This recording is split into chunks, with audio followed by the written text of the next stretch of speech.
सास की बीमारी। शादी के ठीक बाद नेहा की सास की तबीयत बहुत खराब हो गई। बताइए क्या हुआ है आपको?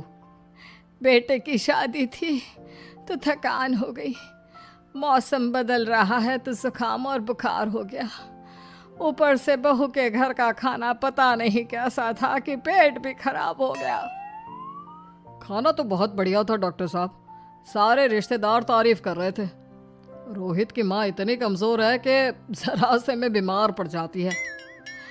डॉक्टर साहब आप सारी जांच करके देखिए, मुझे ऐसी क्या बीमारी है कि मेरी तबीयत ठीक ही नहीं रहती। फिलहाल तो ज़्यादा कुछ नहीं है, पहले आपके ज़ुकाम बुखार और पेट का इलाज कर लेते हैं, फिर बाकी के टेस्ट करवा लेंगे। अभी आप ये दवाइयाँ ले आइए। पिताजी मैं डॉक्टर साहब को छोड़कर और दवाइयाँ लेकर आता हूँ। माँ जी तो बीमार थी, इसलिए नेहा ने किचन संभाल लिया। माँ जी अब आपकी तबीयत कैसी है? पहले से ठीक है। आप बैठिए, मैं खाना लगाती हूँ। तेरे बाबूजी और रोहित ने खाना खा लिया? रोहित तो टिफिन लेकर ऑफिस गए हैं माँ, और बाबूजी ने खाना खा लिया है। आप शुरू कीजिए। यह क्या, खाने में इतना तेल इतने मसाले? अरे अभी अभी तो तबीयत ठीक हुई है मेरी, तुम क्या मुझे वापस बीमार करना चाहती हो?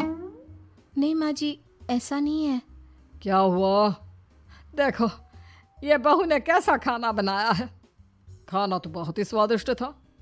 अरे मैं ये खाना खाऊंगी तो बीमार हो जाऊंगी ना। ओह हाँ, बहू को अभी पता नहीं ना तुम्हारे बारे में, रोहित समझा देगा उसे। देख बहू, अच्छे से समझ लेना कि इस घर में कैसा खाना बनता है। हाँ माँ जी, मैं समझ लूँगी, लेकिन अभी आप कुछ तो खा लो। ये खाना खा लूंगी तो कल का खाना खाने के लिए बचूंगी भी नहीं।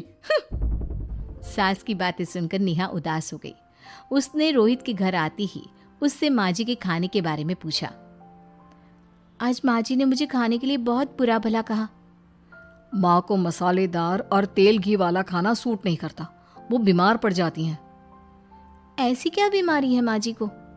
पता नहीं, आज तक कई डॉक्टरों को दिखाया, कितने टेस्ट करवाए, लेकिन कोई बीमारी पकड़ में ही नहीं आई। नेहा को कुछ समझ में तो नहीं आया, लेकिन उसने अपनी सास के हिसाब का खाना बनाना सीख लिया। माँ जी आज तो खाना ठीक है ना? खाना तो ठीक है, लेकिन ये मुआ रेडियो क्यों चल रहा है इतनी तेज आवाज में? वो माँ जी मैं अकेले काम करते करते बोर हो रही थी ना, तो टाइम पास करने के लिए चला दिया। तेरा इस टाइम पास के चक्कर में मेरा सर दर्द से फटने लगा है। तेज आवाज